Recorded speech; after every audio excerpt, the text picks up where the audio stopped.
And good morning, sports fans, and welcome to Breakfast with the Coach at Coach's Corner. That's right. Every Saturday morning from 8 o'clock to 10:30. Come on down. Help these people out. I mean, John Henson did a great thing. Larry's restaurant closed down, of course, COVID-19. They're over here serving breakfast every Saturday morning. Matter of fact, every Tuesday to Saturday morning, Tuesday to Friday is from 7 to 10:30. And on Saturdays from 8 to 10:30. So this is what I've been dying for. I've been doing this now for almost a year and a half, doing breakfast here at Coach's. And we have breakfast now. Hey, got my cup of coffee, waiting for my breakfast to come in. So come on down. Breakfast at Coach's with the coach every Saturday morning from 8 to 10:30. You're going to love it. I've had the shrimp and grits. I've had the my favorite, bacon, egg, and cheese on rye with home fries, with bacon. You name it, I've had it. Country steak. Chad Griffin, if you're listening, gotta come down here and have breakfast with me, buddy. Or I gotta make it up there to have breakfast with you. Hey, if you got a comment to make, go to the comment box, jump right in. Lawrence Bennett, the producer of one of our other shows here on the Coach's Corner Sports Network, Rubbin' and Grubbin' every Wednesday night. Lawrence Bennett, love you, buddy. Thanks for joining in. I think tonight we got the Florida Bee Gees, if I'm not mistaken, if you want to help me out there, buddy. But I'm pretty sure it's the Florida Bee Gees. We got the Braves. We got football all over the place. Come on down. It's the center of the sports universe, or as they say on Rubbin' and Grubbing, it's the center of the universe, and that's Coach's Corner. So we got the Soundgarden tonight, Florida Bee Gees, staying alive. Should I be John Travolta? No, I shouldn't do that. So, you can bring that over. Breakfast is coming in right now. I'm going to try something different this morning, and you got to join me and have some breakfast. Look at this. Let me get closer to the camera. French toast with bacon. Come on down. Got my syrup coming in. And once again, it's always a great morning here at Coach's Corner. It's always a great day at Coach's Corner because it's all food, all fun since 1991. And we got breakfast now. So come on in and join us.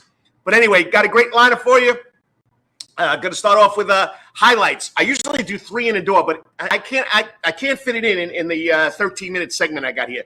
So we're going to do high school scores, high school rankings, high school highlights last night from, of course, my good friends at WJCL, Frank Silkowski and Amy Zimmer. And then we'll go into our second guest.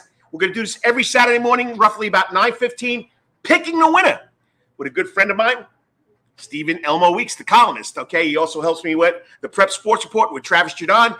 Go check it out, prepsportsreport.com. Travis Jadon has his own show on the Coach's Corner Sports Network with him and Spencer Maddock on the Hot Grits podcast. Wednesday nights we come out with Who's on First Base? I don't know. The baseball podcast with the fanatic, Kyle Lawson. And, of course, don't forget our other show, Wednesday night, 6 to 7, with the Atlanta man, Brandon Baines. We got Rubbin' and Grubbin' talking all things NASCAR. All right, so I'm glad to be here. September 18th. Last week was September 19th. Sorry. Tomorrow's September 19th. Last week was September 11th. I'll talk about that in a second. But our third segment, about 9:30, we'll have our Wetherington Chiropractic Clinic Athlete of the Week. This kid is on fire. For the Benedictine military cadets, Justin Thomas. I had him on when he committed to Georgia for baseball, but when you run for almost 300 total yards offense against North Dakota, last night you got 170-something yards against Wayne County. You got to have this kid on, and he's up in Athens. Okay, so he's going to be live from Athens. Is he talking football? Is he talking baseball? We'll find out with Justin Thomas about 9:30. 9:45, that's what I wanted to talk about. Last week was 9/11. God bless all the people, all the first responders that lost their lives. Well, a good buddy of mine from New York, he wound up here in 1992. He made a left turn off of 95 also, and, he's been here since 1992. He's written for the Savannah Morning News. He works at WTOC. He's the mid-morning break co-host, and he's from Staten Island, New York. But I want to bring on Tim Guidera to talk about 9/11, the Braves, and, of course, Georgia football. We won't talk Yankee baseball because we're both Yankee fans, so we'll go from there. All right, let's get in the door.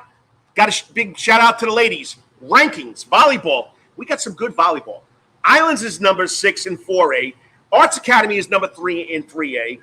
And 2AA, Woodville Tompkins. And then, of course, Savannah Christian in 5A. That's volleyball. In softball, the only team ranked right now is South Effingham. Of course, football, BC still stayed at number 4. They're 2-2 right now. New Hempstead is 3-1. They're ranked 10th in 4A. And then in Class A private, Calvary Day School goes up to Macon, picks up a big win. All right, so let's see if I can do this. Got everything set up. Let's go to the highlights. Five 5 games last night that we're going to watch some highlights from, of course, Amy Zimmer. Frank Skolkowski's playing out in Arkansas with the Georgia Southern football team. So this is courtesy of Amy Zimmer last night from the Frenzy. But I'm going to try and ad-lib what she put on. So I'm going to try not to be the same. We got to go to Thursday night. We got to go to Memorial Stadium, and we got to take a look at the Benedictine Cadets. Once again, they're on a roll. 2 big wins, 2 tough games first time, but they found their offense. We're at Memorial State, and here they are. The Cadets coming onto the field. You know, it's a rainy afternoon.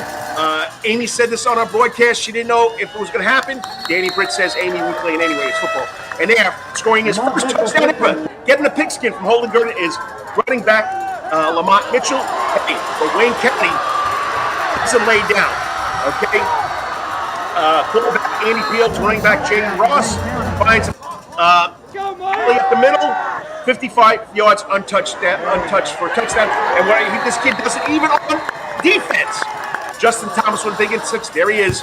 Gurna to Zyquan Bryant, scoring machine. All right. So the Cadets go back up 14-7. Okay, here we go. Justin Thomas fakes out. Everybody fakes out the camera. Cuts right, cuts left. Touchdown, Justin Thomas. I think that's 1 of 3 touchdowns in the first half. All right, you want to see a catch? Watch this. Amy caught this kid. Going to the corner end zone. From Holden Gurden. Touchdown, BC. So quickly, it's turning into a rout. Okay. Juan Bryant. This kid's going to be a big-time player, just like the previous cadets. Wes Kennedy, Keen Harris.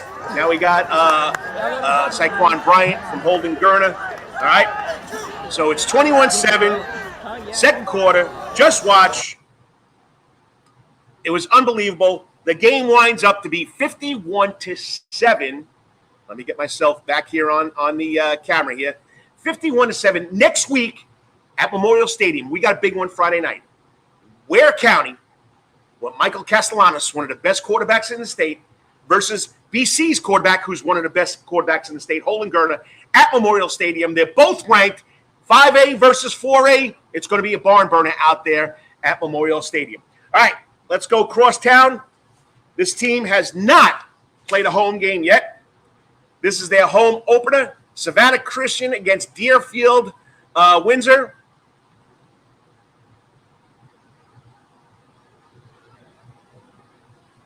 Okay, come on, play. There we go. This is the first of only 4 games for the Raiders out there in Cooler Stadium. They're looking to take advantage, playing in front of their home fans. Right away, Savannah, opening drive, quarterback ball is sit route, steps back into pocket, finds Walker George Fletcher for the big first down. A few plays later, Raiders in the end zone. Sit route, Carl, who says, move out of my way, I'm coming in there. Gets into the end zone, Raiders up 7-0. Staying in the first, okay. Deerfield wins a quarterback. Where am I? Throws to running back Ethan Johnson. Okay, how about the brick wall by Raiders defense like Caleb Wobble? But is he going to go all the way? No, he's tackled. Okay, let me step back here. All right, here's Fitch again around the end. Cuts inside, cuts outside, cuts back. He could go all the way. He scores. Like I tell you, it was Raiders all night. 41-0 game. Toss right here. Raiders defense all over it. What can I tell you? Raiders with a big-time win. 42, not 41. 42-0 over Deerfield Windsor. Just say the Raiders needed that one after week before. All right, let's go now to next one. Country Day, Tatnall Square. Country Day got behind. Let's open up. Their fans are ready to go. There's Mr. Hornet. They're coming out of the tunnel. They're looking to bounce back against a tough loss last week against Metter. Tatnall Square quarterback Clay Rowland hands the ball off to Damon Wilmore for a big run. Okay, that would lead to the touchdown pass by Rowland deep into the end zone to Cameron Pearson for the TV. Trojans go up 7-0. Country Day with the ball. Klein Peter, play action, in trouble. He's going to be sacked right here. I mean, he's trying to do everything. When Kenny Odom went down, Klein Peter is trying to keep this team going. Rowland drops back, but gets sacked by the Hornets. Maddox Romney for a huge loss. Is this the play right here? Nope. Rowland drops back, throws deep with 2. Johnson comes down with the football. That leads to a field goal. 10-0 Trojans. Country Day would battle back in the second half. However, too little, too late. 23-14. Capitol Square. Klein Peter was all over the place. He had an unbelievable game. Check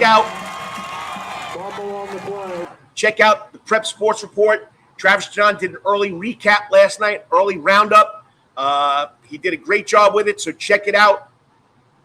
You can find out more about what went on last night. Okay, we're going to go to 2 teams that were looking for wins. Savannah High opened up the season big, winning 48-0. Groves has not won yet. They played last night out at Garden City Stadium, home of the Fighting Rebels. Okay? So here we go.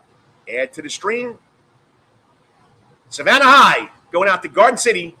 Nice little haze out there at Garden City Stadium. That stadium's been out there since 1968. Little slow internet today, trying to get it to work. Here we go.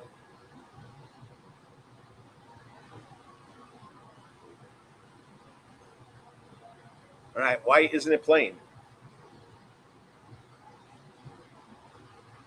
Let's try it one more time.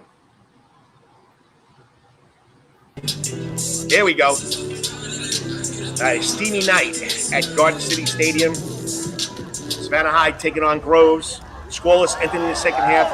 Groves in trouble. Bad snap, fumble, player swarm recovered by Savannah High defensive end Darnold Hardy.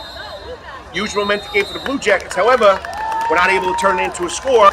Stay in a second. Groves gets the ball back. They're down 12-0. Quarterback, Marquise Blythewood. Can't find an option, so he's sacked.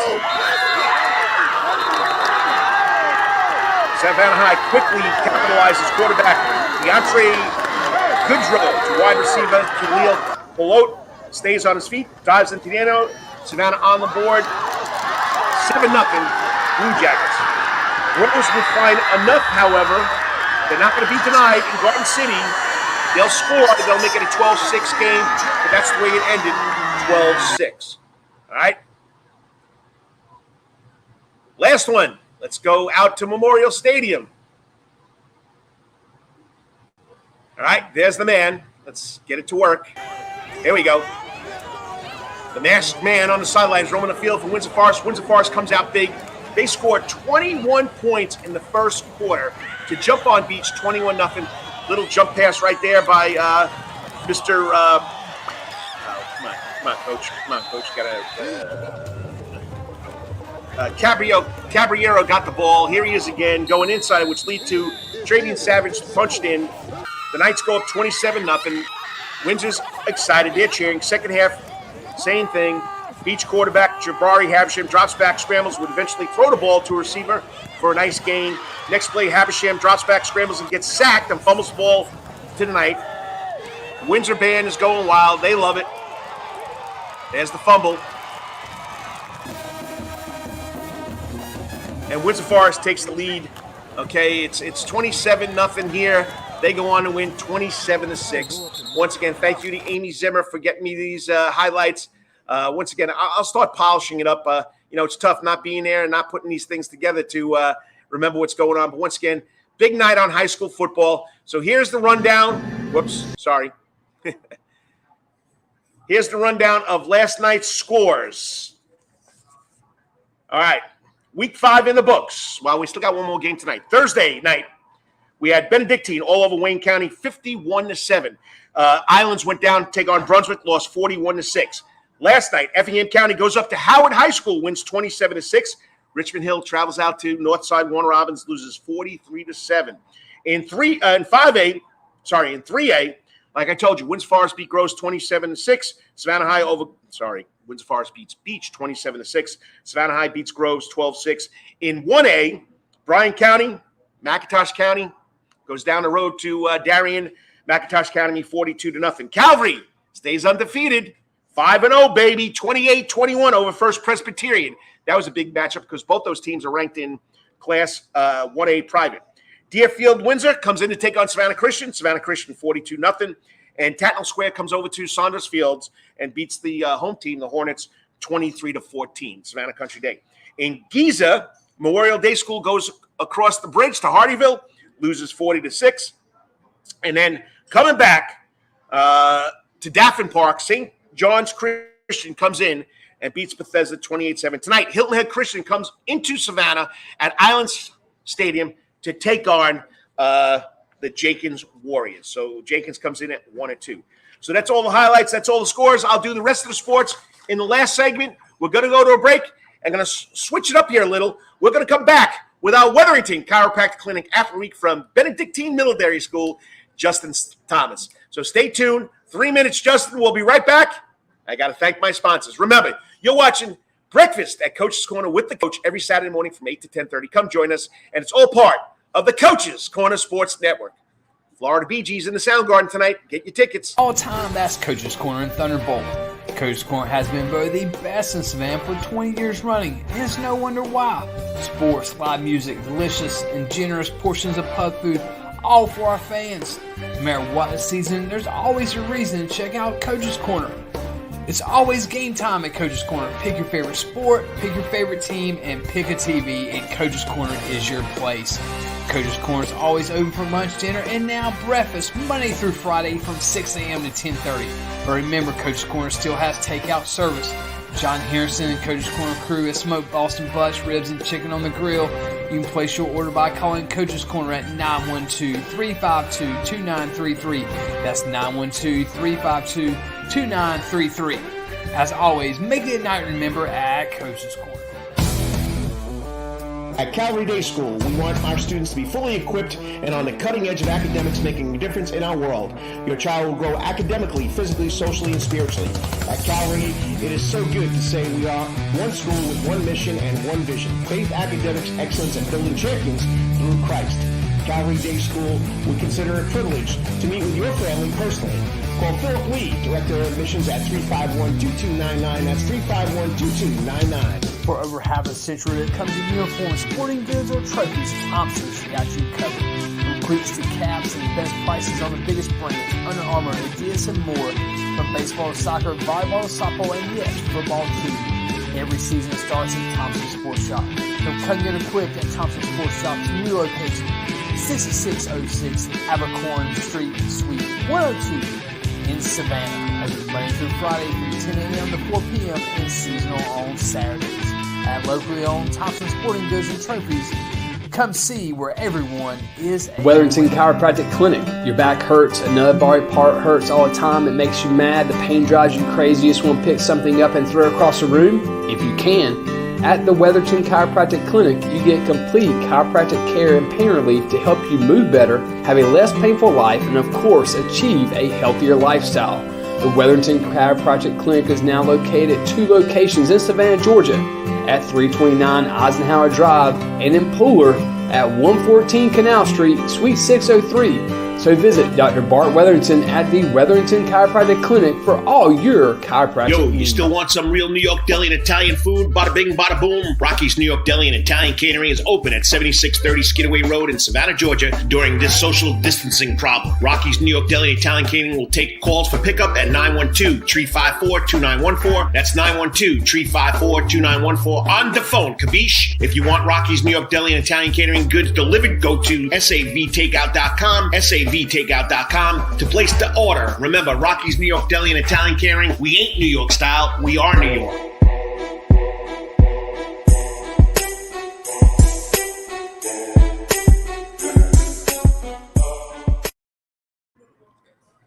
And welcome back to Breakfast with the Coach at Coach's Corner.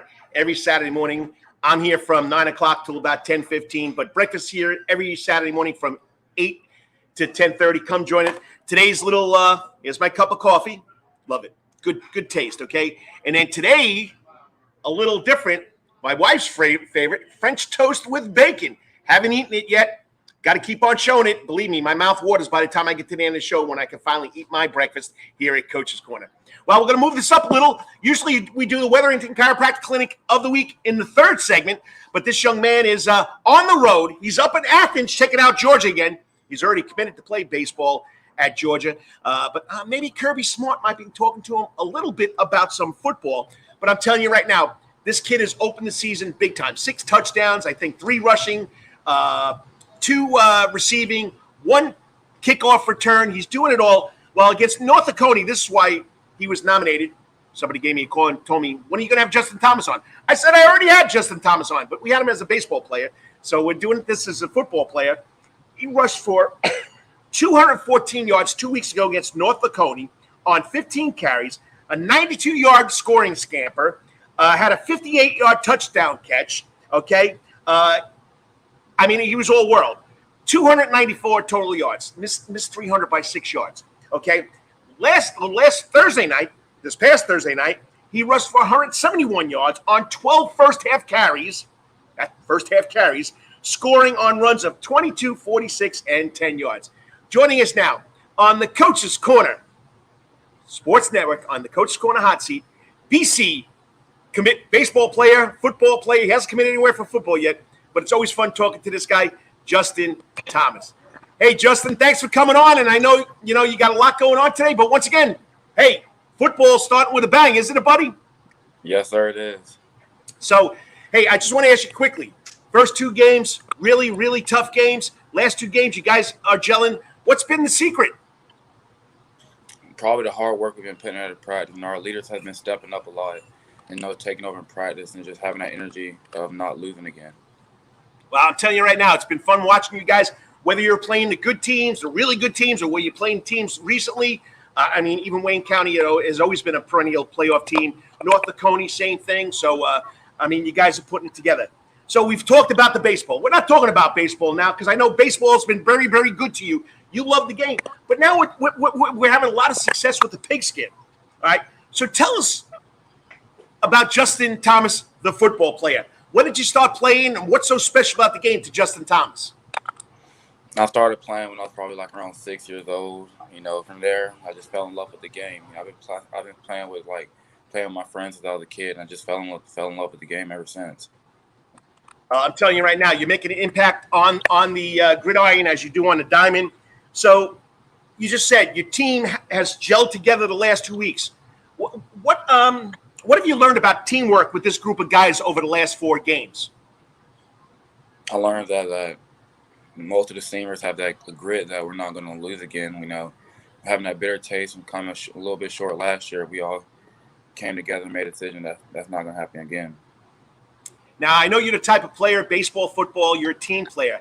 How has your teammates made you a better player so far, whether it be this year or last year? How has your team made you a better player? They made me a way better player, having the confidence in me of getting the ball and trusting me. And I have the trust in them of blocking and making tackles when I'm not on my game. I know that they're going to be on their game. Now, coming into the season, we know baseball, signed with Georgia, okay. Did you have any short-term goals coming into this football season? Or was just, hey, I'm playing football to wait for the baseball season? What goals did you set for Justin Thomas in this football season? I set a goal that I want to win the Fenner Carl Award again this year and also bring back the state championship. Big goals right there, buddy. You've been doing a great job. And the Fenner Carl Award, of course, goes to the most outstanding football player in Savannah, Chatham County, voted by the coaches and the athletic directors. So, you're an unbelievable runner. You faked Amy Zimmer out on the camera. You're also an unbelievable defensive player. So if I had to ask Coach Britt, what would he tell me about Justin Thomas, the football player, about his strengths? I'd probably say that my strengths are probably my vision I got when I'm running the ball, and my cutbacks, and just having that ability to make plays that other people can't. Is it fun when you see someone go one way, you go the other, and they're laying on the ground watching you? Yes, sir. It's a great feeling. All right. I know I didn't put this on our questions because I try to prepare my guests for the show. What do you like better, hitting somebody or beating somebody for a touchdown? Definitely beating somebody for a touchdown. Yeah, I would say that too. And if you just join me, the coach, Karl DeMasi, on the Karl DeMasi Sports Board, breakfast that coaches every Saturday morning. We're at the Wetherington Chiropractic Clinic, Athlete of the Week. This young man, Justin Thomas, is doing it both on the gridiron and on the diamond. We're talking just about his gridiron accomplishments so far this year, which has been unbelievable. But I got to ask you this. Which sport do you like better, baseball or football, and why? I probably have to choose baseball. That's the game I probably fell in love with when I was even younger because I like to roll out to my dad. 'Cause that's when he played coming through high school. Little baseball, little baseball. So, sports are what it's all about for you. Why are you so passionate about the sports that you play? Why do you love the sports so much that you play? I just love the things you can do in sports. I feel like it's an out for me when I want to get away from like pressure and stuff like that. And it's just fun for me. I mean, you played for one of the best coaches in the area, 2 state championships at Benedictine. I mean, Danny Britt. Is there a coach or maybe an athlete or a former teammate or a teammate on a team this year that you look up to as a role model, and why? I look up to all my teammates, because I feel like they're pushing themselves, and when they're pushing themselves, I feel like I got to push myself even harder. So, it's a good thing. Tell us about Coach Britt. I love Coach Britt. He's one of them. There's some good days and there's some bad days. We don't want to get on his bad side when there's some bad days, but I love Coach Britt. He's always pushing for us, and he always wants the best for us. Yeah, but you know it, and I know it. I had my son played for Danny Britt. It's a tough love. It's him trying to push you to be better, right? So it's not really him coming down on you. It's him trying to make you a better player, right?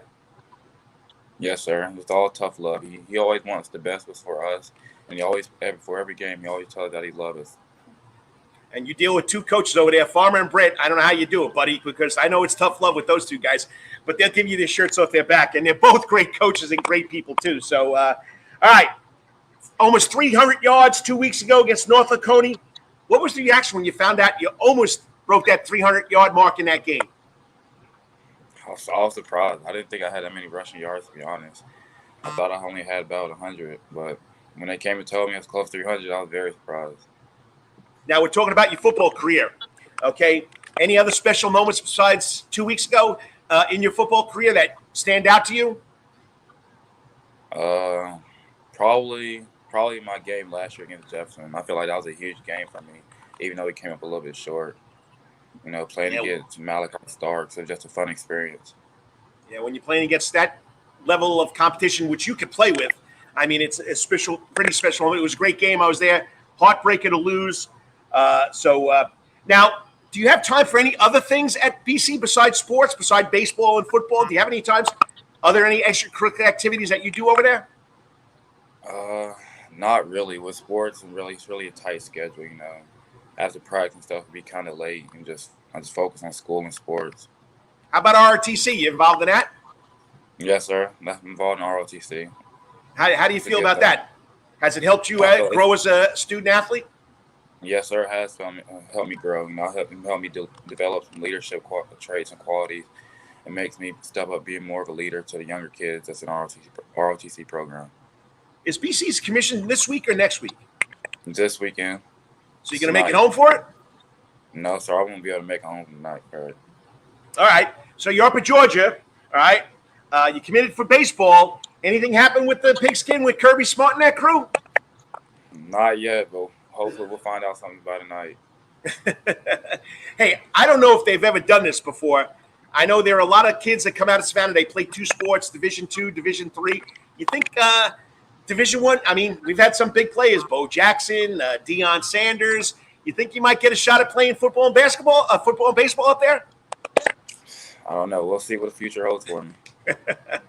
All right, throw the sports out. Okay, you're committed to Georgia. You're going to Georgia. What do you see you doing after 5 years? After you've completed, or 4 years? Sorry, Mom and Dad. We know you wanted to finish in 4 years. What do you see yourself doing outside of sports after you finish playing sports? Probably I'll go in majoring in business management, open up my own business. Just doing that. Any specific business you'd like to own? A sports store.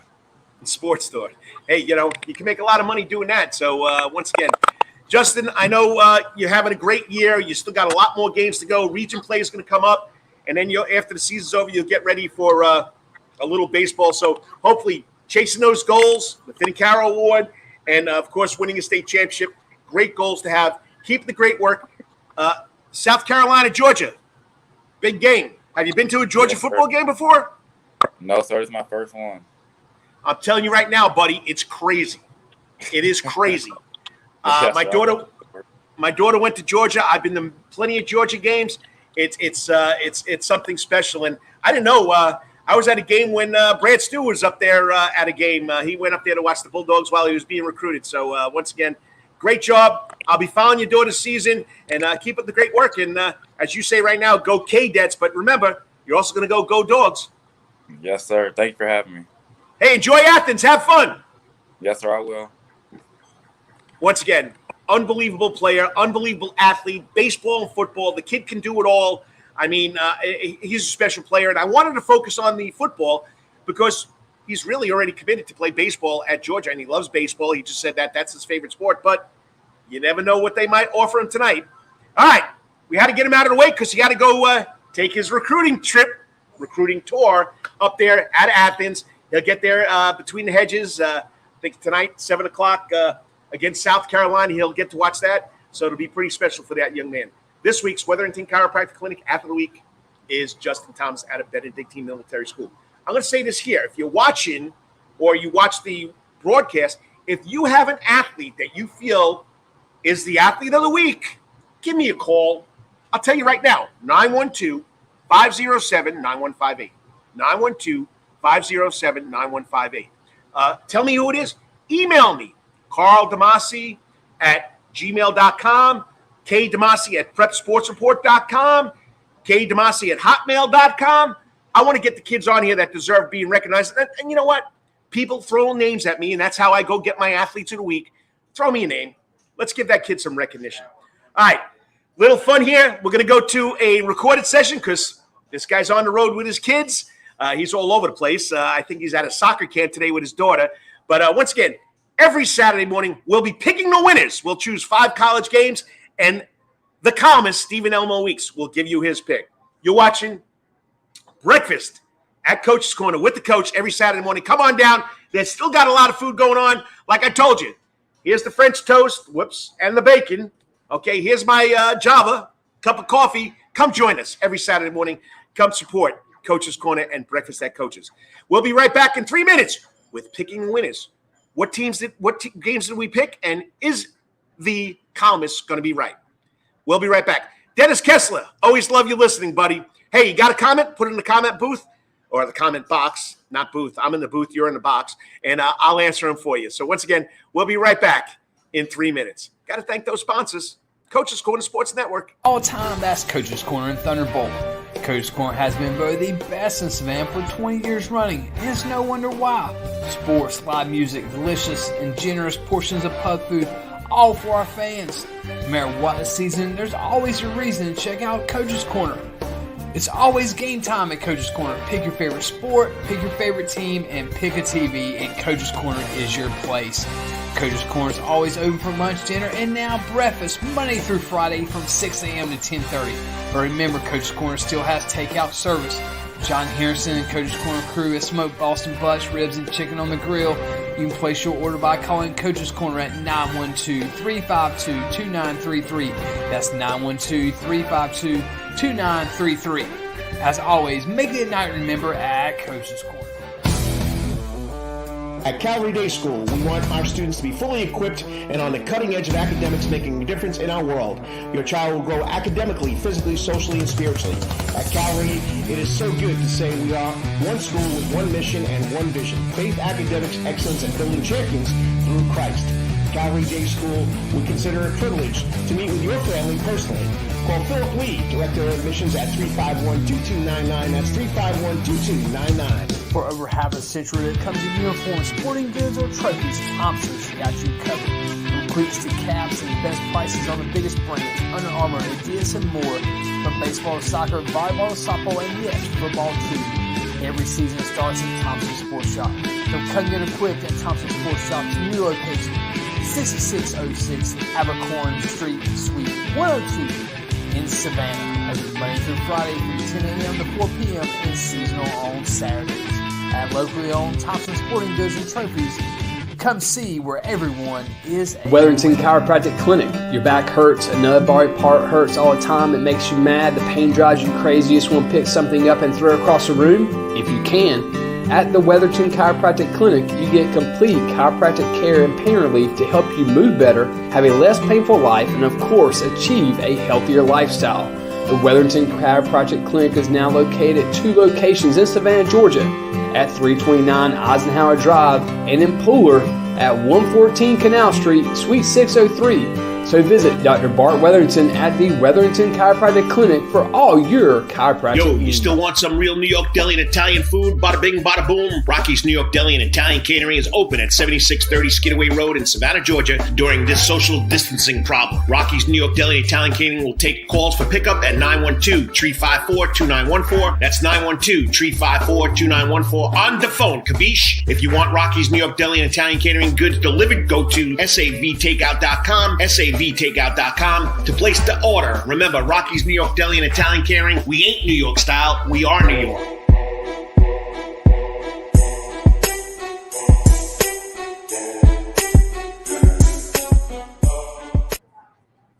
And once again, it's Breakfast at Coaches with the coach. That's right. Karl DeMasi Sports Report every Saturday morning from 8 to 10. Breakfast from 8 to 10:30. My show is from 9 till about 10:15. Once again, I'm pushing it, buddy. I can't wait to take a bite. Okay, I got my French toast and bacon. I got my cup of coffee. I'm ready to go. So come on in, have some breakfast here at Coach's Corner. So once again, I had to shift the lineup. Not usually, but we've been picking the winners every Saturday morning. Second segment of show at 9:15. But the young man from Benedictine, Justin Thomas, is up at Georgia for a tour. So, he already committed to play baseball there. Now he's looking at their football program. And Stephen Elmo Weeks and I will look at 5 games every week, and we'll make the prediction. Stephen Elmo Weeks, after 2 weeks, is 6-4. Last week he went 4-1. He did a great job. So once again, picking the winners with the columnist, Stephen Elmo Weeks. Let me load the file because this was recorded yesterday because the man is on the road with his daughter at a soccer camp, coming back tonight because she'll be headed over to the commissioning for BC. So once again, he's on the road. I got to find – there it is. Where is it? Picking the winners with Stephen Elmo Weeks. Where are you? All right. Coach is looking through his folders here. There we go. All right. Picking the winners with Stephen Elmo Weeks. Last week, 4-1. Let's see how he's going to do this week. And once again, got to bring on the man himself, the columnist, Stephen Elmo Weeks. Hey, if you go to his Facebook page, he does a great job breaking down the top 10 every week, and it's by this year's standards, not by last year, not by the year before. So check it out. But we're doing this every Saturday morning. It's called Picking the Winners. Stephen Elmo Weeks, the columnist, picking 5 games. We'll discuss who's going to win what against the spread, too, which makes it even a lot more fun. But joining us now on the Coach's Corner hot seat, he's always on the hot seat, no other than himself, the columnist, Stephen Elmo Weeks. Hey, Steve, what's going on? Hey, man, what's going on? Appreciate you having me on to do this again. It's been pretty fun. It was a lot more fun last week. Did a little better job. Ended up, 4-1 against the spread. It's pretty good. 4-1, buddy. You went 4-1. Overall, I've been keeping track.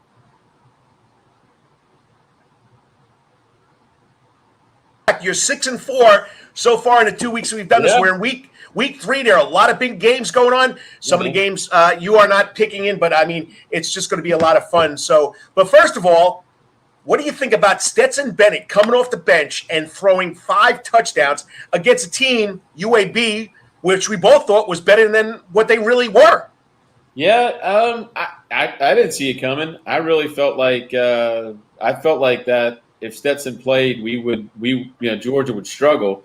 So to see what he was able to do was pretty impressive, incredible, unbelievable. I mean, there's really no limit to the words you could use to describe it.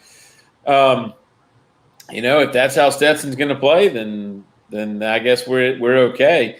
Was really actually also disappointed to see how Carson Beck performed, he really looked pretty lost. And so, I hope Stetson can stay healthy or JT Daniels can get healthy because we need somebody taking snaps that back there who's good. But, yeah, Stetson had an incredible half of football. And, I mean, if that's the way he's going to play, then I guess we're in good hands with the mailman.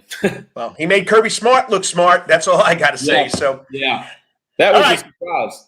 I really felt like Carson Beck, from everything I had read and you had read and everybody else had read, Carson Beck had done really well during camp and off season, and he was the guy. And then Stetson Bennett came in, and you could almost tell from the very first pass, although I didn't get to see the first pass because ESPN screwed that up somehow. I don't know.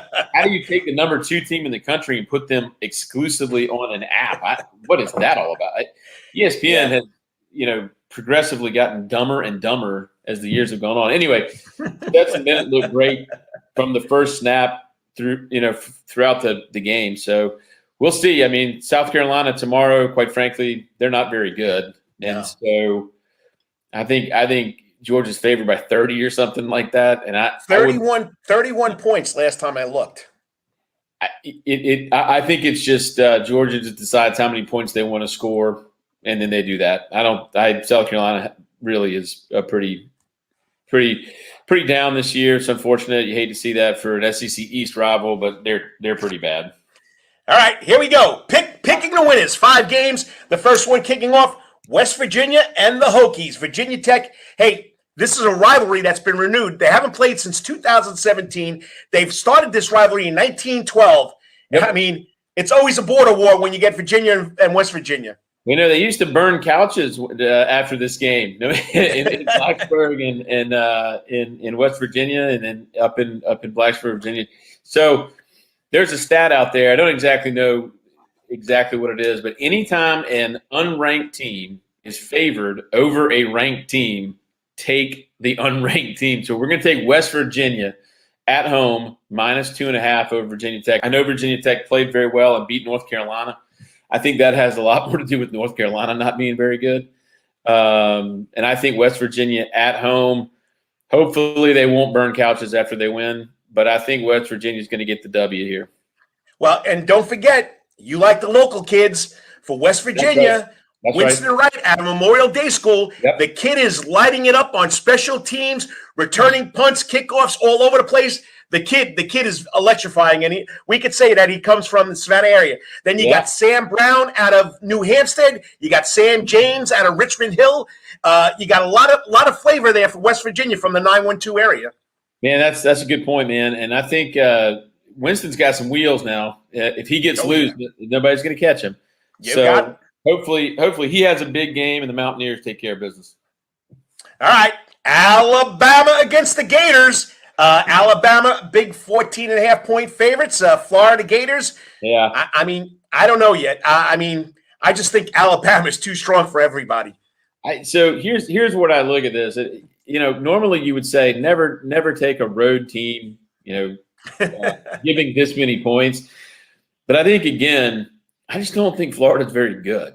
I think that they have athletes. They obviously have some players. They obviously have some probable NFL players, but I don't think they're organized. I think Dan Mullen is kind of a circus all by himself. And the old saying, when you have 2 quarterbacks, you don't have any quarterbacks. Well, I think that's what they're dealing with right now. Is Emory Jones is virtually unable to throw the football, and then the other kid, the freshman Anthony Richardson, is a tremendous talent. Kind of looks like a young Cam Newton, to be honest with you, but he doesn't know what he's doing yet. And I think Alabama is, somebody said to me the other day, they said, well, Florida had some bulletin board material. I don't think Alabama's putting anything on the bulletin board that Florida says. I think this is a scrimmage for Alabama.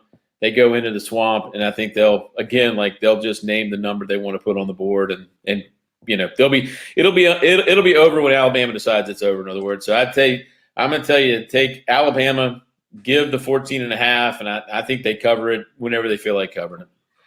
All right, game number 3, the Charlotte 49ers against your Georgia State Panthers. Pretty interesting one right there because, they're both – I mean, I know Charlotte's 2-0 and the Panthers are 0-2, but Georgia State's played some good teams. Yeah, I think Georgia State, has taken a little bit of a step backward. And actually, I like Sun Belt football. So, obviously that's Georgia Southern, Sun Belt, and there's good football in that conference. So Appalachian State, stuff like that. So I watched, I've seen Georgia State play. I think they've taken a little step backwards. The other thing I'd say is I like Charlotte. I like their coach. His name is Healy. He's a high energy guy. He's turned them around. They beat Duke. Which I know people say, well, oh, you beat Duke. What's the big deal about Duke? Well, that's an ACC team. Charlotte had never beaten a team from Power 5 conference. Charlotte's got a quarterback who can sling it a little bit. They play defense. And Georgia State just looks to me like maybe they've taken a little bit of a step backward. So even at home, I like Charlotte plus the 4. They're getting points from Georgia State, but I like Charlotte plus 4 points. And I like Charlotte to win the football game, to be honest with you. I think that this coach that's up there in Charlotte, I think he's got them turned around and maybe even can get them into contention for a bowl game. Maybe a good bowl game. Mm-hmm. So yeah, I'd say take Charlotte and get the 4 points from Georgia State. I mean, I agree with you too. I mean, Georgia State just doesn't look like the same team it is, even though we do have a young man out of Calvary Day School, Fuchsius Lewis, playing for them on a defensive line. So we'll see what happens with that. Well, I watched Georgia State play Army. And again, Army's a very good team, very good defense, very good everything. They're very well coached by Jeff Monken, used to be at Georgia Southern. But Georgia State just looked lost, man. And looked lost again in week 2. So I just feel like something is.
I hope everybody can hear me now. We have some internet problems going on here. Mr. Guidera is waiting in the waiting booth. Can you hear me now, sir? I hope everybody can hear me now. We have some internet problems going on. Okay, so I'm going to try and put Stephen Elmo Weeks back on to finish up his picks. We went through 3 picks so far. The man has chosen, let me go back, Stephen Elmo Weeks. He's chosen West Virginia with laying the 2.5 points, Alabama laying the 14.5, Charlotte getting 4, and he was about to talk about Virginia, North Carolina. So let me see if I could reload this and fast forward to Mr. Weeks. Let's try it again. And once again, got to bring on the man himself. You got to love internet. Let's see if I can. I feel like Charlotte's kind of got themselves organized. Before the season started, I talked to a lot of people about college football. I said the 2 most overrated teams in college football were North Carolina and Iowa State. Yeah. Both of them got blown out immediately. Yep. I think North Carolina has a tremendous quarterback, this Sam Howell, but they lost everybody else on offense, and they're having trouble doing anything on offense. Meanwhile, Virginia, they may have the best quarterback in the ACC right now. That young man is just throwing the ball all around the yard, putting up enormous numbers. They've beaten up on a couple of teams, and I just think, quite frankly, Virginia getting 8 is maybe the wrong team is being favored in this game. I think Virginia might be the better team, and you're right. Whoever wins this game, is going to have a chance to get beat by Clemson in the ACC championship game. Yeah, his name is Brennan Armstrong. He was 27 of 36 for 405 yards against Illinois. He's a dual threat option, like you said. He's unbelievable. He's left-handed too, so which is really you got to prepare for a southpaw. It's pretty tough. And I just like Virginia quietly under Bronco Mendenhall is just a really solid football program. They show up to play every game. And people say, okay, well, it's only Illinois. Well, Illinois beat Nebraska. Illinois got a new coach in Brett Bielema. I think I don't know. I just feel like Virginia may have turned a little bit of a corner. And so even if they don't win the game, I don't think North Carolina is going to pull away from them. I think they have legitimate athletes at Virginia, at least as good as what North Carolina is going to put on the field. And, if you tear, and this as a coach, if you can make a team one-dimensional, in other words, if Virginia can say, okay, we know you can't run the ball, Sam Howell has to throw the ball, it becomes easier to defend that. That's what used to happen to Georgia. We couldn't throw the ball. Right. So they said, okay, we know you can't throw the ball. Well, now we're going to take the run away. Well, how are you going to that's what happened to Jake Fromm's last year in Athens. So I kind of feel like that's what Virginia will do. They'll just say, look, we already know you can't run the ball. So now we're going to cover everybody. How are you going to score? So, unless Virginia goes into, goes all over or, something like that, I feel like it's going to be a close game. So I'd say take Virginia plus the 8. Okay. And the last one on our list is the Cardinals, Stanford at Vanderbilt. At Vanderbilt, both, last week, where they came from, I don't know. Stanford beating USC and Vanderbilt beating Colorado State. And, everybody, I don't know about you. You're an SEC guy longer than me. Vanderbilt is just a doormat. But you know what? Big win last week. I got to tell you, I don't know what happened to Stanford in their first game. They got killed. Right. Just embarrassed by Kansas State. And then they come back and they beat a Southern Cal team that's actually supposed to be pretty good, got the coach fired. Yeah. That win was such a bad loss for Southern Cal. They fired their coach on Monday. But I don't think Stanford is as bad as they played in their first game. And I think Vanderbilt's terrible no matter what. So, which tells you a lot about Colorado State, by the way. Somewhere on this list, we ought to have pick anybody who's playing Colorado State. For Vanderbilt to beat someone, that program has to be a complete disaster. So I think regardless of where it's played or when it's played, or they can play this game at 4:00 in the morning on the moon, and I think Stanford's going to win it. Stanford's got a young quarterback kid named McKee, and Stanford's coach, to his credit, pretty much just said, okay, what we were doing in that first game didn't work. We're going to put in this freshman quarterback, and we're going to let him do what he does. He throws it. He was like the number 3 or 4 pocket passer in the country last year for a high school player. So they started slinging it, and they slung it all over Southern California. And if Southern California can't stop Stanford, I don't know what Vanderbilt thinks they're going to do with Stanford. So, yeah, I'd say even on the road, even traveling 3 time zones or whatever it is, I think Stanford, unless they just don't wake up, I think Stanford will blow the doors off the Commodores. All right, so here's your picking the winners by the Columnist. West Virginia, 2.5. Alabama, given 14.5. Charlotte getting 4. Virginia getting 8. And the Stanford, the Cardinal, I can't believe I'm saying this, giving 12. So there's your picks for the Columnist for this week. 6-4 going into week number 3. Check out Stephen Weeks' Facebook page. Great breakdown every Monday of the top 10, how it really is, not going by what last year or the year before. So, but I got to be honest with you, I'm looking for West Virginia and the Virginia Tech game because that's always a battle. And when you renew a rivalry, it's got to be, and plus local flavor, it's got to be exciting. Yeah, I think that's a game that I think I'd like to watch that one. That one's going to be fun to watch. when I pick these games, I don't really always look at the most high profile games. I know there's more high profile games this weekend, but Big time. Some of the games that are, to me, that kind of jump off the page, or some of the games that maybe not as many people that under the radar kind of things. I know there's a lot of top 25 matchups this weekend, and we could have talked about those, but sometimes those are just too hard to pick, Carl. You just, you look at teams like, I'll give you an example. Michigan State is going to go to play at Miami on Saturday, and I don't know that we know how to think about that, because I don't think Miami is as bad as they looked against Alabama, but I don't think Michigan State is as good as they've looked against Roast Beef University over the last 2 years. So, is Michigan State going to be able to travel down into the heat in Miami and perform? Is Miami going to be able to get off the mat? Miami beating Appalachian State last week. A lot of people say, "Oh well, they beat a Sun Belt team." And Appalachian State is really good every year, and they're well coached, they're well prepared, they've got players. I would not be surprised to see Miami win that game. Although I know it's a popular discussion right now saying that Michigan State's going to beat them. I wouldn't be surprised if Miami wins that game. So I know that's a big game. Going into Happy Valley, Penn State, and it's the traditional whiteout game. That's a big one too.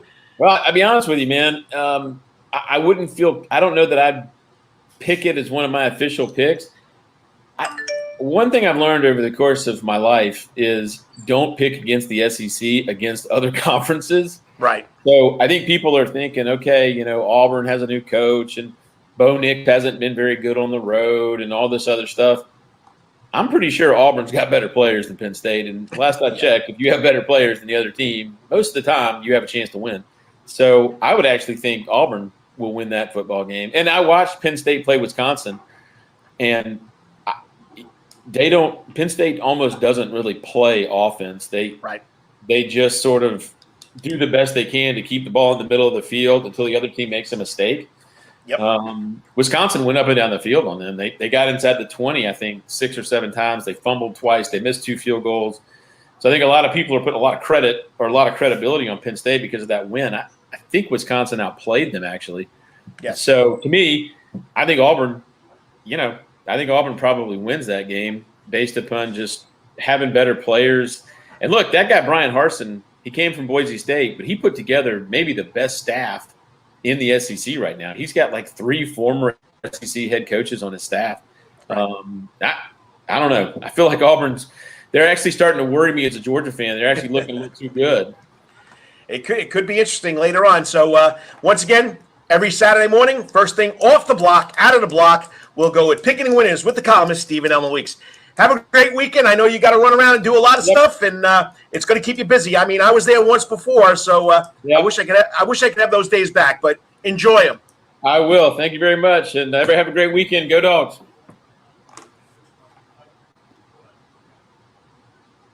I do apologize about the internet connection, and I know it was in and out the whole time. I will post this on social media. Hopefully I'm still talking here because it looks like I'm frozen now too. So that's what it's looking like on my end of the stick here. So, but anyway, I'm going to skip going to my break because this man's been waiting. I told him 9:45, and with all the internet problems and switching up the lineup because of Justin Thomas up there at Athens, joining me now on the Coach's Corner hot seat. I call him my Irish paisan because he's always cooking Italian food on mid-morning break. You got to watch it. You got to love it. Chicken cutlet parmesan, and you name it, he does it. But anyway, joining me now, good friend on the Coach's Corner hot seat, Tim Guidera. Tim, how's it going? Hey, good morning, Carl. How are you doing? Yeah, I hadn't made any Italian food in a while. I gotta get back in the kitchen and do something this weekend, baby. And if you let me on the show, I'll show you how to make some zablis. A little Italian donut, but I'm still waiting for that offer. Once we start getting the guests back in studio, we got our kitchen set up and running again. You're going to come in and we're going to make them together. All right. I know COVID-19. I know it's been a lot of issues with, but when I was home teaching, I was always looking out of the corner of my eye at mid-morning break with you and your buddy, Mr. Greiner, who's now teaching. Do you believe that? I know he's doing a great job from what I understand too. I've talked to some folks, who've seen him work over Calvary. I have to admit, now I'm not the first person to say this, and I won't be the last person to say this. It is a little bit different to see Ken wearing purple. Ken is, of course, a Savannah Christian graduate, state champion quarterback at Savannah Christian, and now he's across town at Calvary wearing the purple and gold. Never thought I would see Ken doing that, but he is a proud member of the Calvary faculty and staff right now, and they're lucky to have him. He's going to teach those kids a lot about broadcasts and about how to use a camera, how to put together a television show. He's got them filming the football games on Friday nights and then putting together highlights packages. They're really going to be happy they have Ken on board. I mean, it's funny, you got Baker Woodward, who is an all-world quarterback at Calvary, over at Savannah Christian now wearing the red. Then we take the all-world quarterback Savannah Christian, we bring him over to Calvary, he's wearing purple. Strange world, that's all I got to say. Yeah, and Ken also then went to Georgia, was red and black there too, so it's doubly unusual to see him. But you know what? He's pulling it off, and he's doing a great job over there. Yeah, I mean, he's always, and when he left TV and he didn't know what he was going to do, he said, "Coach, I'll come on as soon as I find out what I'm going to do." And sure enough, when I heard he was on Calvary, I said, "I got to get this guy on this show." I mean, because Ken is a lot of fun. He's Savannah, he's Savannian. He's what it's all about, and giving back to the community is something that I think is special. And those kids at Calvary are lucky. So okay, I know I tried to get you on last week. 9/11, 20 years. Yeah. You from Staten Island, me from Long Island, both New Yorkers, and hopefully someday we'll bring back the Tunnel to Tower run. But it was a tough one for me, buddy. I mean, I know you knew the Sillas very well, and Steven Siller, that's what it was all about. And my good friend, which I do regret, I didn't keep enough contact with when I moved down here to the South, Andy Stern. It was just tough. But, we go on, but I hope people never forget. Yeah, and I thought last weekend really kind of showed that maybe we won't. I mean, there were a lot of great tributes all around the country, not just in Washington, D.C., Shanksville, and New York City. They really, I think the entire country kind of embraced the memory and what that day has come to represent, which is really honoring first responders everywhere. I think that is what has come out of that day more than anything is the respect and the gratitude that is paid to them. And if it's only once a year on 9/11 that really comes forward, it's worth it. But obviously it was an awful day. As a New Yorker, you were down here in Savannah at the time too. You just felt helpless. If you were in New York City, you wouldn't have been able to do anything. But as a New Yorker outside of New York City and seeing what was happening there, I know I just felt as if I was kind of like lost. There was nothing that you could do to help anyone. You couldn't comfort anyone. You couldn't, be there to look for anyone. There was nothing you can do, and you're almost like on an island out here. And it stayed like that for weeks. It's just something that hopefully we never have to go through again. But as you just said, hopefully something that we never forget either. We've never had to worry about being in a war on our own soil. We go back to December 7th, 1941, Franklin Delano Roosevelt, a day that lived with infamy. Same thing with September 11th, 2001. I mean, it's really, really is tough. And I don't know about you, buddy, but I still can't watch all these shows, all these documentaries. I mean, enough was enough. I mean, it was a Tuesday. I just came back from running to the bank. I was working at St. Andrews, and one of my fellow coworkers comes running up to me, Coach, they just took down the World Trade Center. I said, nobody took down the World Trade Center. Coach, they just flew a plane into it. Of course, I had to go run and find a TV, and I watched the second plane go in.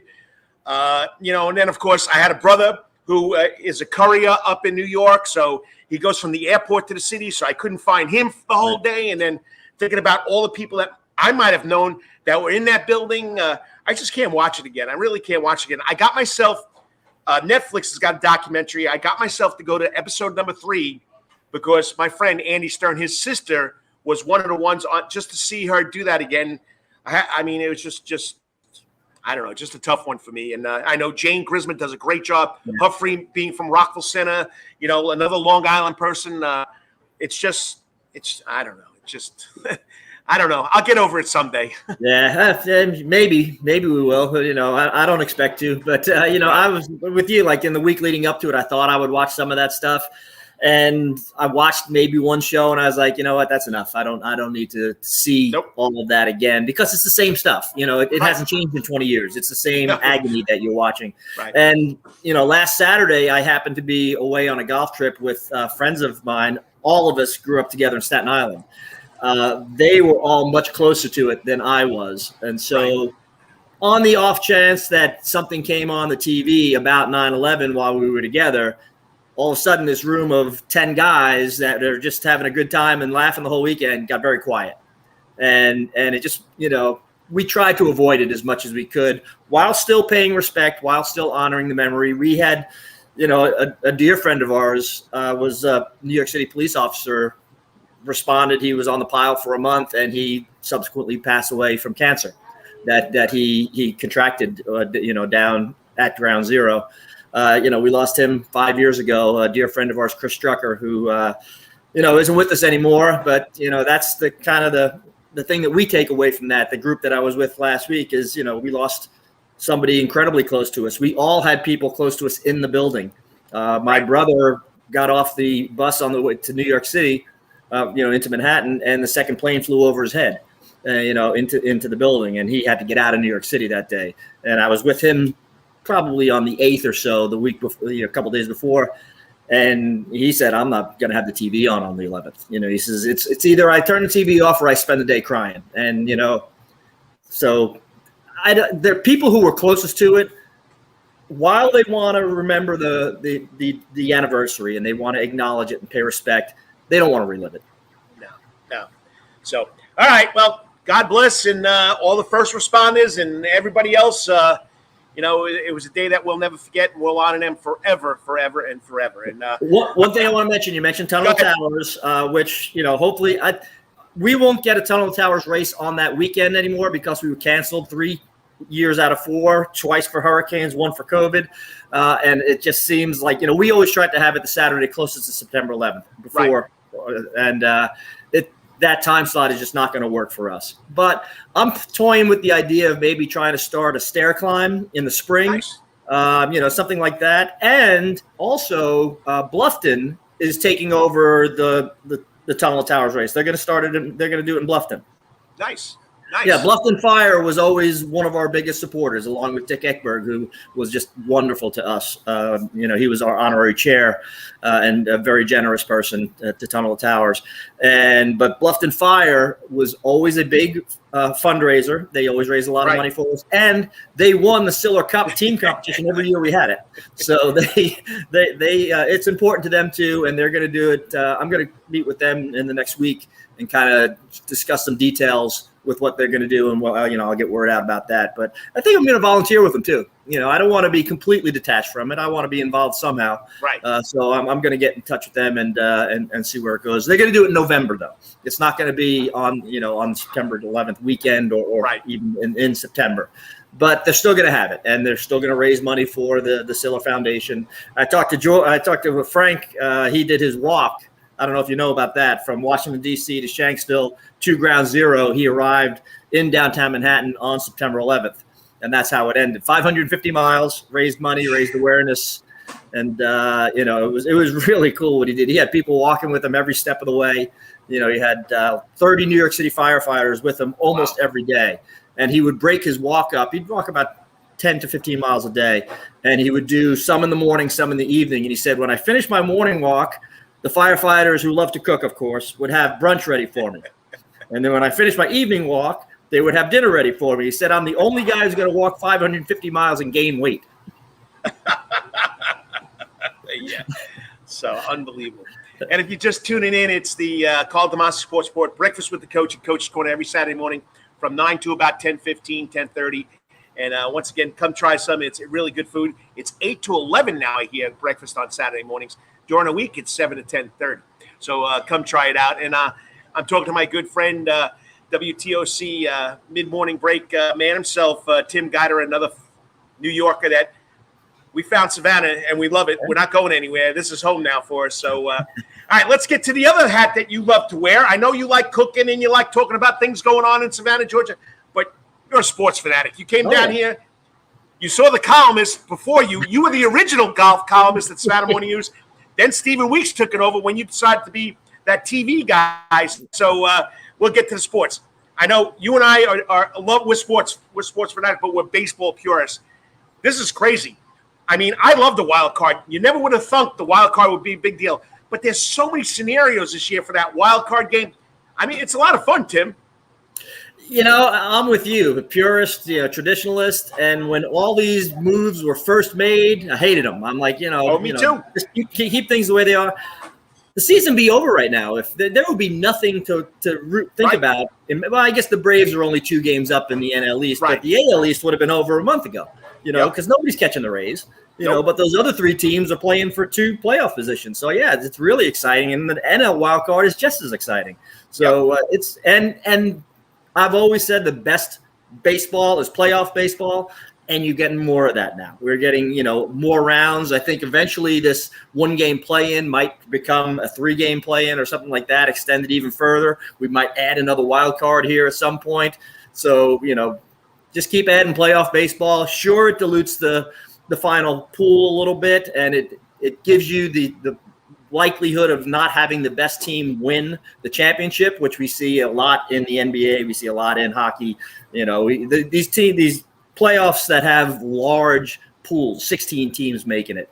The best team doesn't always come through, and that might start to become the case with baseball. But you know what? It's just still exciting. Come back, internet. You still there, Tim? I'm here. Okay, yeah, we had a little glitch there, a little blurb there. So, all right. So, 2 big market guys. Yeah, I grew and I'm going to be honest with you, Tim. I grew up rooting for the Mets, but when they traded my favorite player, Tom Seaver, I went to the dark side. I went to George Steinbrenner and the Yankees, and now I'm a big Yankee fan. But this wild card playoff thing gives the small market teams. Do you know 7 wild card teams have won the World Series championship already?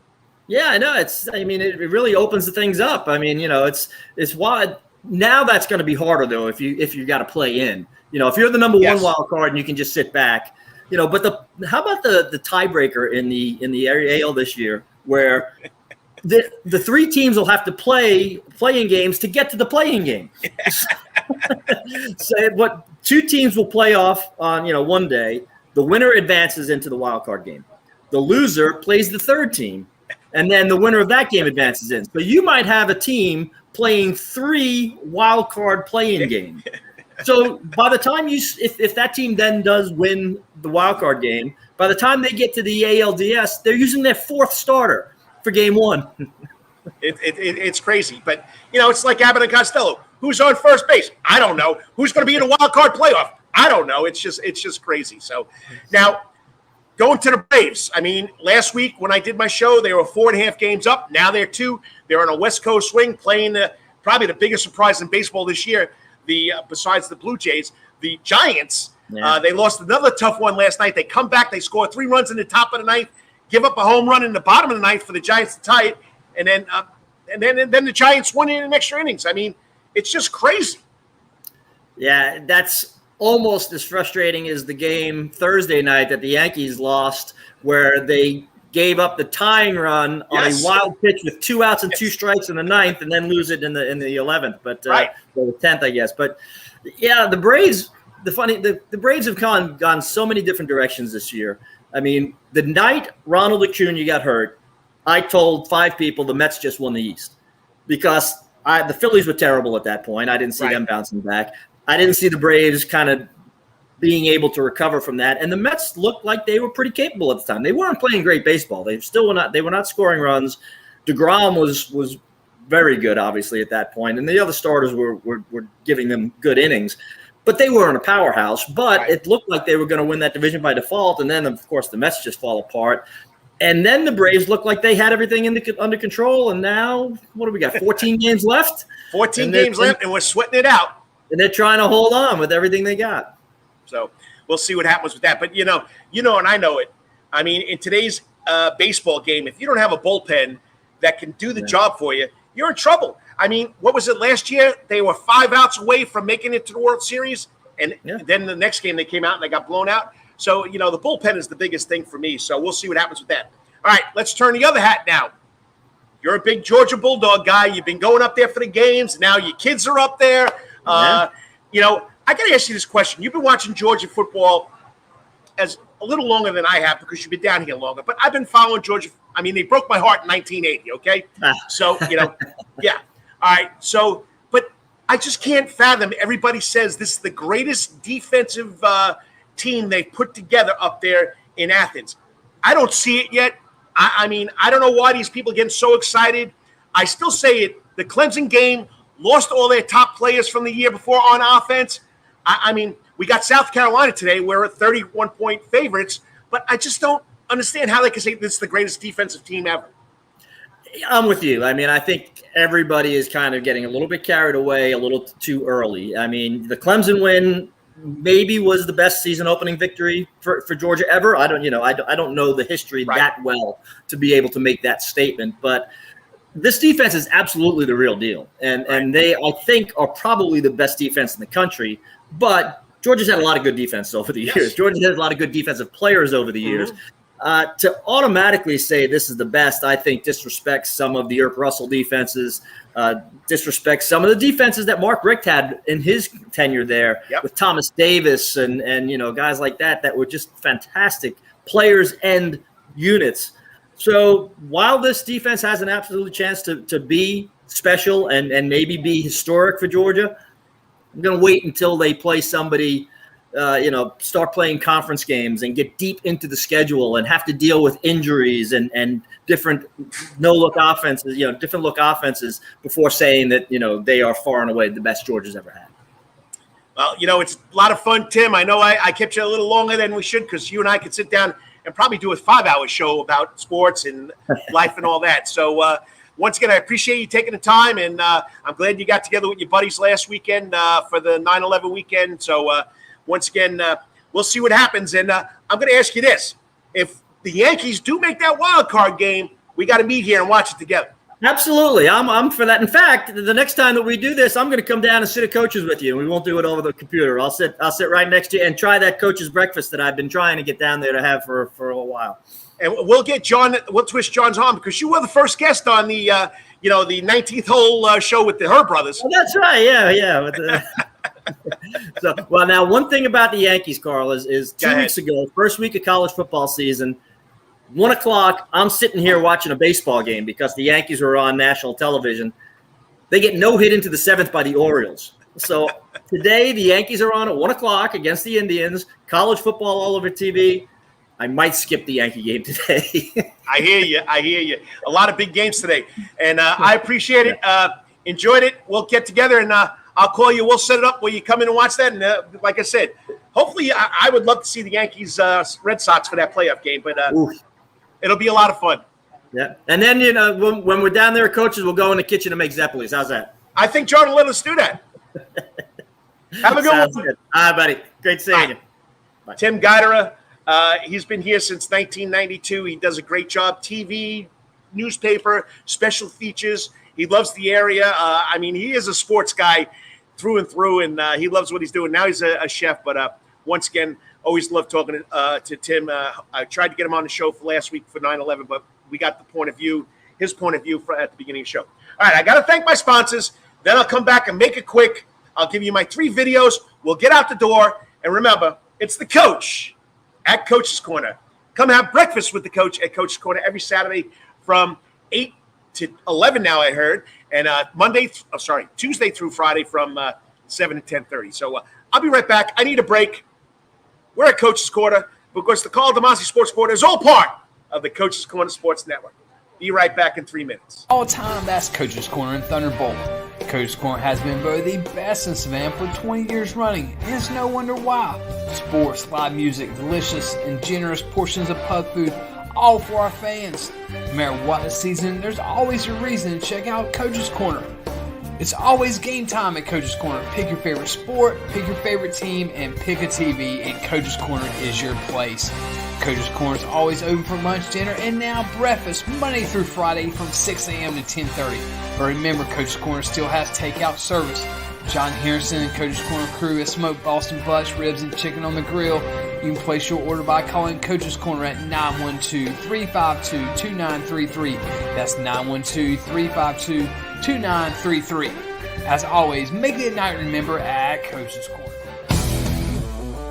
At Calvary Day School, we want our students to be fully equipped and on the cutting edge of academics, making a difference in our world. Your child will grow academically, physically, socially, and spiritually.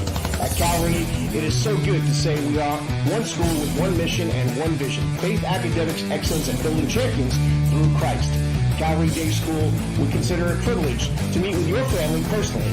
Call Philip Lee, Director of Admissions, at 351-2299. That's 351-2299. For over half a century, when it comes to uniforms, sporting goods, or trophies, Thompson's got you covered. From cleats to caps and the best prices on the biggest brands, Under Armour, Adidas, and more. From baseball to soccer, volleyball to softball, and yes, football too.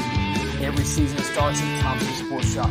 From cutting and equipped at Thompson Sports Shop's new location, 6606 Abercorn Street, Suite 102 in Savannah. Open Monday through Friday from 10 a.m. to 4 p.m. and seasonal on Saturdays.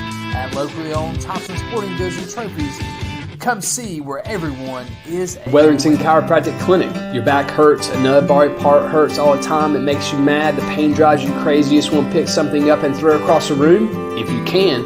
At the Wetherington Chiropractic Clinic, you get complete chiropractic care and pain relief to help you move better, have a less painful life, and of course, achieve a healthier lifestyle. The Wetherington Chiropractic Clinic is now located at 2 locations in Savannah, Georgia, at 329 Eisenhower Drive and in Pooler at 114 Canal Street, Suite 603. So visit Dr. Bart Wetherington at the Wetherington Chiropractic Clinic for all your chiropractic Yo, you needs. still want some real New York deli and Italian food? Bada bing, bada boom. Rocky's New York Deli and Italian Catering is open at 7630 Skidaway Road in Savannah, Georgia during this social distancing problem. Rocky's New York Deli and Italian Catering will take calls for pickup at 912-354-2914. That's 912-354-2914 on the phone, capiche? If you want Rocky's New York Deli and Italian Catering goods delivered, go to savtakeout.com, savtakeout.com to place the order. Remember, Rocky's New York Deli and Italian Catering, we ain't New York style, we are New York.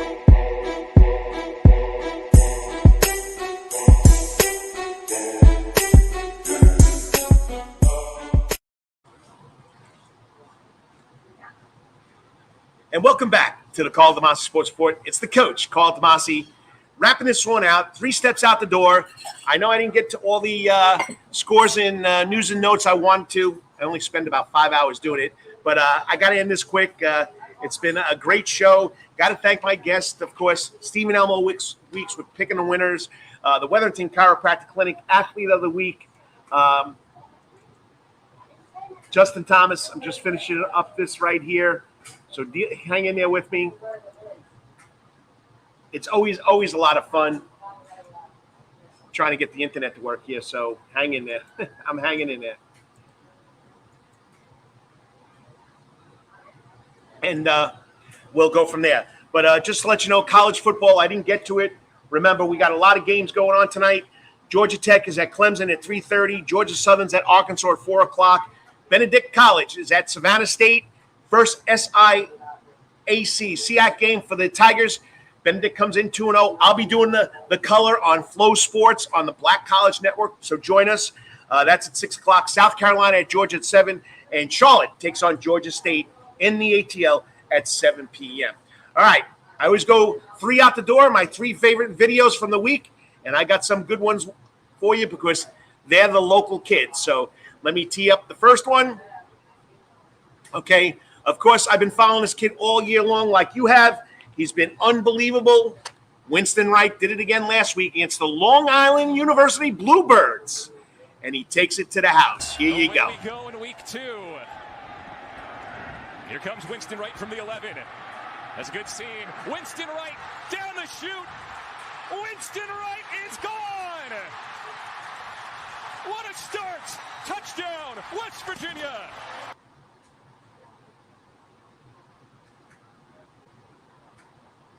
I think it's the videos. When I add the videos to the stream, it delays everything. So that was Winston Wright. He took another one to the house last week in a 66-0 West Virginia win over the Long Island University Bluebirds.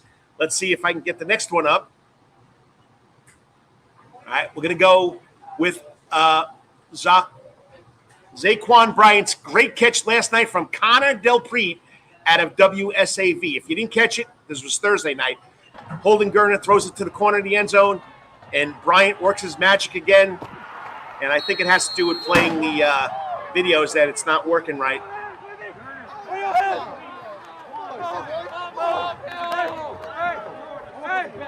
As you're watching, Gurner's dropping back, slow motion, lets the ball go, and watch how Zaquan Bryant comes down in the corner of the end zone.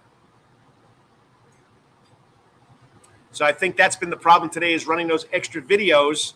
And I guess I'm going to try the last one. Last weekend, George Futch. Oh, here we go. Here we go. Lets it go to the corner of the end zone. Are we going to get it? Cannon goes off.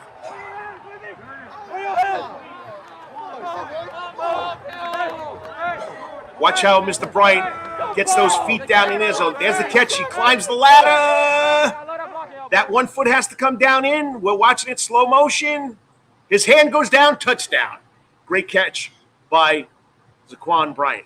All right. The last one was from last week. George Futch, the senior wide receiver out at Savannah Christian, watched the one-handed grab in the corner of the end zone. This was on Georgia Recruit website. And, just an unbelievable catch. You'll see in the back of the corner of the end zone, he goes up with one hand. Little music there. I got to thank GeorgiaRecruit.com for doing this. And, of course, I do apologize. The internet is working really slow. Let me try it one more time.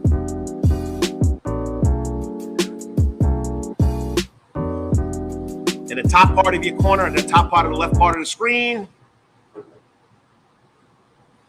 Yeah, it's just not working right today, people. And that's probably what the problem was with the Stephen Weeks interview.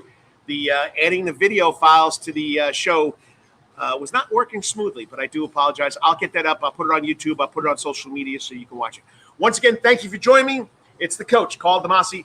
Breakfast at Coaches with the coach every Saturday morning.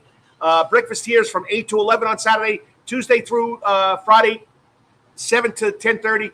Come have some great breakfast. All right, I didn't get to eat yet. I'm waiting to do it. It's probably going to be a little – I had the bacon, but here's my French toast. I had the French toast with bacon take. Come try it out. And once again, it's always a great meal here at Coach's Corner. Well, like I say every weekend, whatever you're doing today, tomorrow, always hit it out of the park. Remember, I'll be at Savannah State tonight, 6 p.m. on Flow Sports on the Black College University Network. I'll do the color for the Savannah State Benedict game. And then until I talk to you next week, may it be your greatest week ever. I'm out of here. It's been a long show, but it's always a lot of fun.